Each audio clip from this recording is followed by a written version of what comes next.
mo sa pinaglagaan ng buhay ko sa mundo ito. Parang masaya na rin ako sa akin na ako. Parang sa akin lahat na. Para akong ibon. Ikaw lang sarado.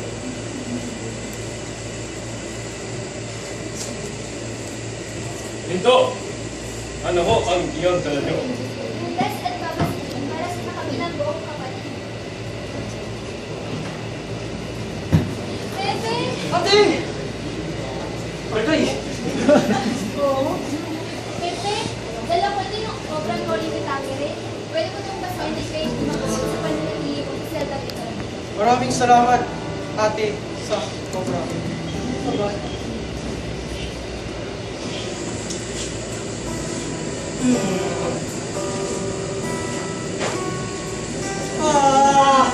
Oy, nantok ka.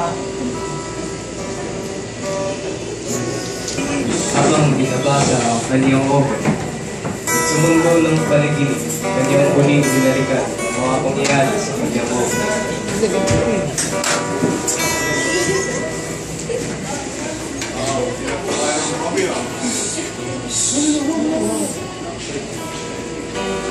Hindi niyo ba napansin na marami sa mga Indio ang mangmang?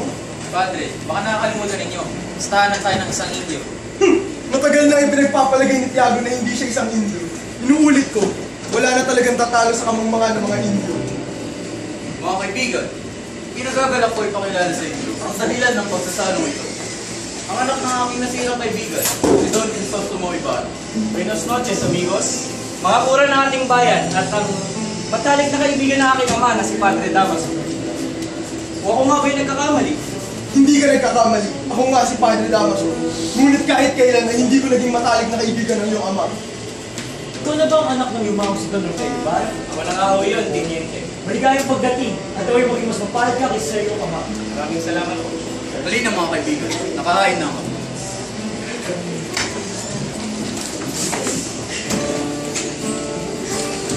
Ano pinakamahalagang bagay anak sa inyo? Yung pinakamahalagang bagay na aking nakita, natutunan ko sa kasaysayan ng kalayaan o pagkakaikaos ng isang bayan ay naaayon sa kahirapan o kayamanan nito. Sinayang mo ang pera mo para lamang dyan? Wala ka nang naisip na mas mahalaga? Isa kang bulag! Kahit bata, alam yan. Ako naman po ay natutuwan palagay ang loob ng aking dating kurasan. Ngunit kailangan ko nang umalis. Marami pa akong gagawin. Para sa Espanya at Pilipinas. Huwag ka muna umalis, Don Crisostomo. Palating na si Maria Clara. Ayos na mo dahil nakikita naman kami kinabukasan.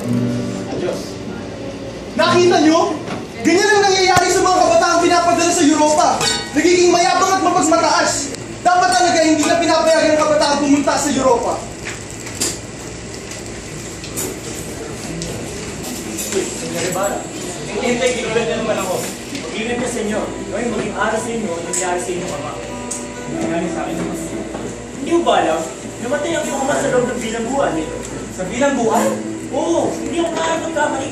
Nagbinta ka sa filibustero ni Padre Damaso. Irehe! Filibustero! Maaari niyo bang isalaysay ang bawat detalye nitong storya nito sa akin?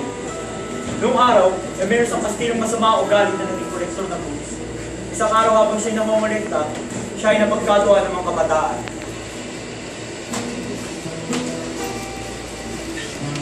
Papelito, bolita! Tigilan nyo! Baka ano magawa ko sa inyo? Ano sabi niyo? Hindi ba di ka marunong masulat? Para sa nilapis mo? Ikaw! Ano sabi mo? Ayun kayo sa akin! Ah! Wag po! Nagpipiro lang po ako! Tama sila! Hindi ako pahit sa sakot mo, mga batang yan!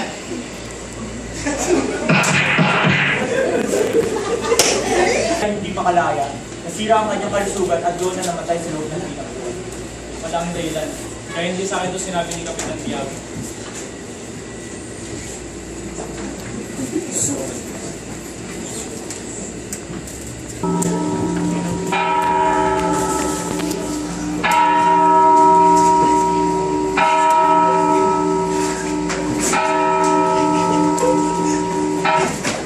Halika, Chris Smith, magpahinga muna tayo.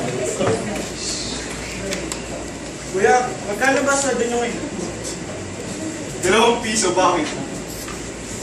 Guys, ko kayo sanang bayaran mo yung sinasabi nilang ginakaw ko. Gago ka ba? Di ba 32 pesos sa utang mo? Di ko mababayaran yan kahit isang taon pa ako magtrabaho. Wala po talaga akong ginakaw, kuya. Kapag nalaman to ni Inay. Paalam to speed. Hindi rin naman maniniwala si Inay. Huwag kang mawawalan ng Silyo, may multa kang 2 real. Dahil mali yung magpapadulo ng kampana. At ikaw naman, hindi ko makakaway, hindi ko binili ng ninakaw mo. Ngunit wala po talaga akong ninakaw. Sisinungaling ka pa? matagal na po namin hindi nakikita ang aming Inay. Kuya! Pagbigyan niyo na po. Papatayin nila mo!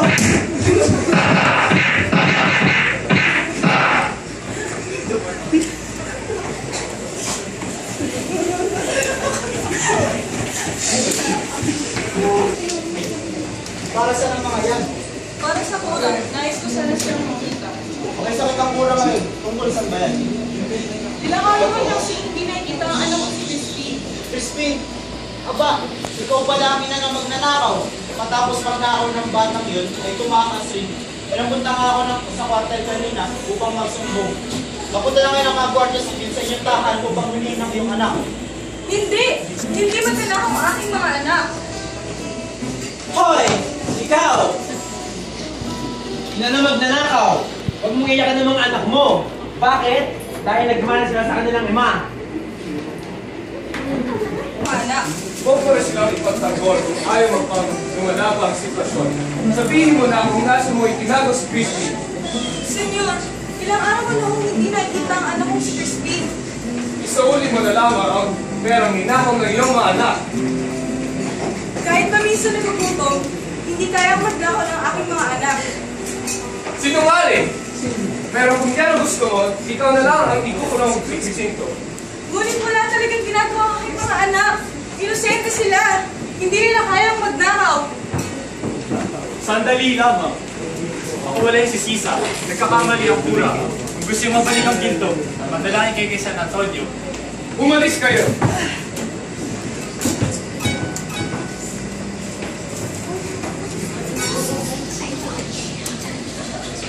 Crispin! Basilio! Mga anak ko! Nasaan na kayo? Ano ito? Dugo! Dugo ni Basilio? Bakit may dugo ang anak ko? Basilio! Ang anak ko!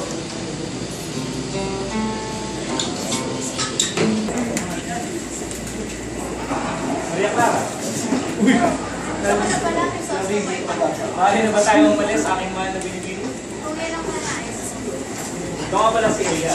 Gandang umaga, senyorita. Saan niyo nais pumunta? Nais ko sana sumunod sa palaigsa ng aking ama. Nalayo ko ito. Ay, hindi. Malapit lamang yun. Dali na lamang at makakarating din tayo. Ano yun? Kahoy lamang yan, senyorita. Kahoy mo ba yan? Dali lamang at tingnan ko. Isang buhaya! May buhaya? Kaya pala namamatay ang mga isda dito. Kailangan na mamatay ng buhayang yan! Halika dito! Gusto mo naman. Buhay na. Tulungan niyo ako! Iligtas ko siya, Maria Clara.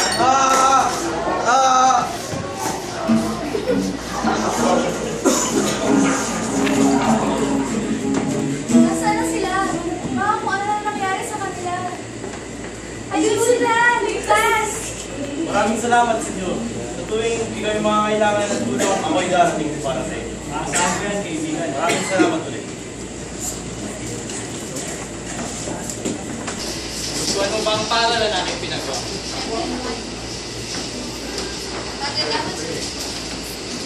Hindi man lamang niya ako binati sa aking pagdating. Napakataas na talaga ng tingin niya sa kanyang sarili. Nakapunta lamang sa Europa, akala mo na kung sino umasta. Katulad lamang siya ng kanyang ama. Disente, ngunit hindi marunong sumunod sa batas ng simbahan. Maraming mo Maria Clara, pero hindi ko na ito mapipigilan pa. Tamang-tama lamang na siyang naparusahan at namatay. Kung ako lang sana yung iniinsulto, okay lang eh. Pero ba't pati ama ko sinasama mo dito? Gusto mo, magunos dili ka. Alagad ng Diyos ang kinakalaban mo. Alagad ng Diyos? Paano yung matatawag na alagad ng Diyos to? Dahil sa kanya nakulong ang aking ama at ito naging dahilan ng kanyang pagkamatay. Crisostomo, parang awa mo na. Alang-alang sa akin, huwag mo saktan si Padre Damas. Hindi lang kita mahal, Maria Clara.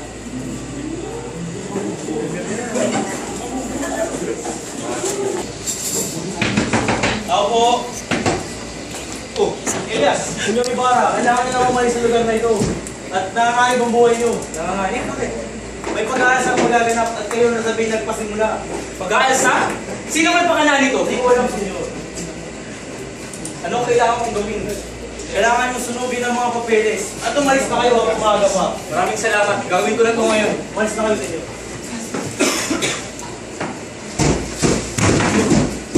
Sino yan? Kami mga alagad ng batas. Ano ang ginagawa niyo dito? Arestado ka! Tolong sa amin!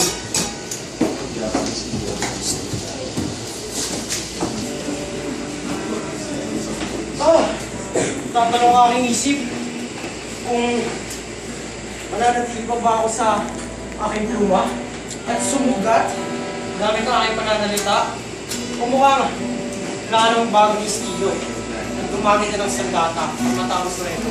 Ano? Ha? Mapayapang paraan? Hindi yan ubra sa mga walang pusong yan. Kailangan natin ay revolusyon! Hindi! Kailangan salita lang ating gamitin upang malaki yung ating dugo ang gumalak. Ah, my God! Gulong-gulo na ako! Ngunit, tagal na paggamit ng salita, mukhang di ko rin umuunsa yung pagbago ang aking nakasab. Mukhang ang kailangan ko ng bagong estilo. Tama yan. Magaling!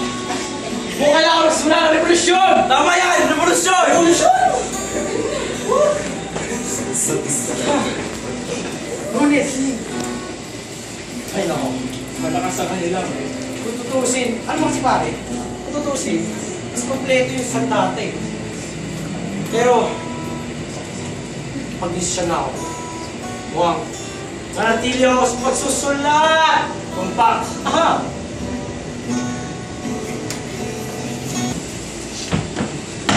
Rizal! Umaya ka na dyan! Hinihintay ka na ng taong bayan! Sino nga?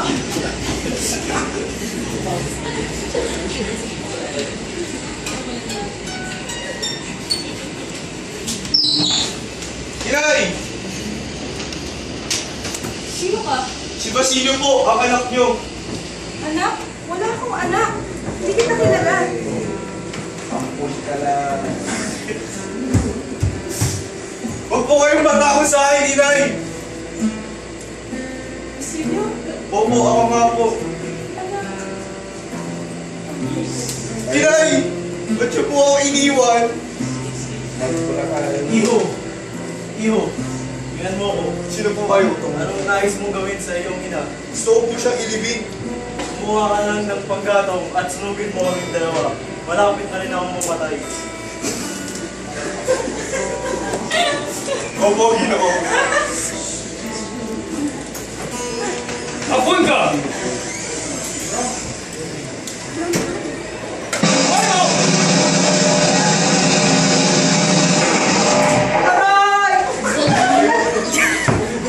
Mamatay ako kung di silayan ang araw sa aking bayan.